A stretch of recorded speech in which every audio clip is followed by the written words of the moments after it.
Bengaluru is a city of over 80 lakh eligible voters. So, as the Karnataka elections are set to take place on May 12, here is a glimpse into Bengalurean voters' mindset and the issues likely to have a bearing on their choices. The power of civic activism is strong in Bengaluru. It has lent itself to saving trees and lakes, stopping massive concrete and steel projects in their tracks, as well as giving a push to the long delayed flyovers. In February this year, the Siddaramaiah government had to go back on a proposal that sought to amend the Karnataka Preservation of Trees Act to safeguard the felling of over 50 trees. Plans to build a controversial steel flyover for commuters to the international airport bit the dust in 2017. If the civic authorities won't do it, we will seems to be the motto of citizen movements in pockets of the city. That said, the Bengalurean will hope that the government that comes to power will keep a few things in mind. Mounds of waste pepper the city's landscape. Bengaluru generates over 4,000 tons of waste every day, a figure that is slated to touch 13,911 tons by 2031. While landfills and quarries have reached a saturation point, the city's civic body, the Bruhat Bengaluru Mahanagarapalike, is in search of new quarries to dump its waste. Active resident welfare associations and environmentally conscious citizens are doing their bit to increase awareness on solid waste management and segregation of waste, but the task is an uphill one. Can a lake spit fire? It sure did on Bellandur Lake in January this year. Was it the first time? No. It happened in February 2017 as well. This unusual phenomenon caught the eye of the National Green Tribunal, which put pressure on the state government to formulate a plan for cleaning the lake, which spans over 800 acres.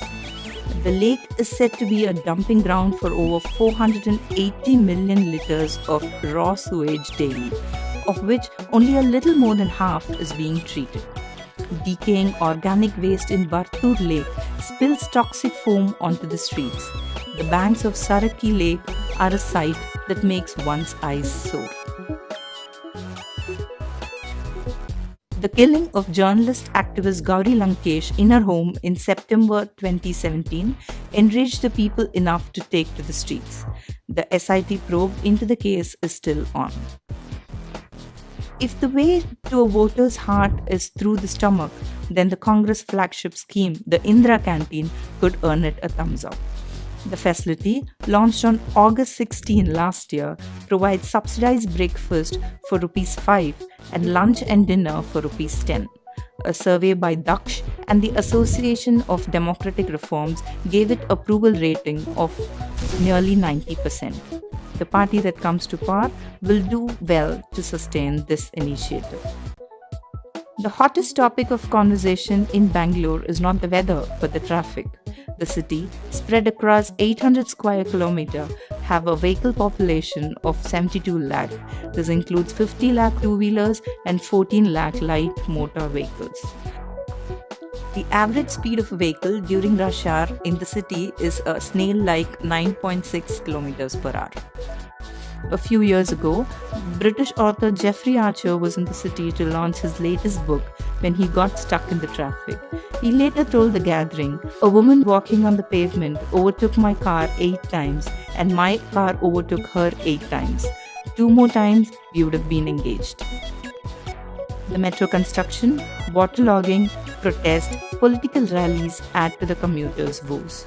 The most significant of them are the potholes. The state witnessed 189 pothole-related deaths between 2014 and 17.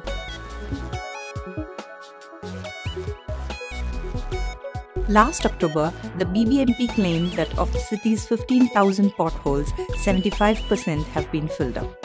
The Silicon Valley of India, home to a large migrant population, contributes 28 seats to the 224-seat Karnataka Legislative Assembly. So political parties had better come to the party with regard to Bengaluru's issues.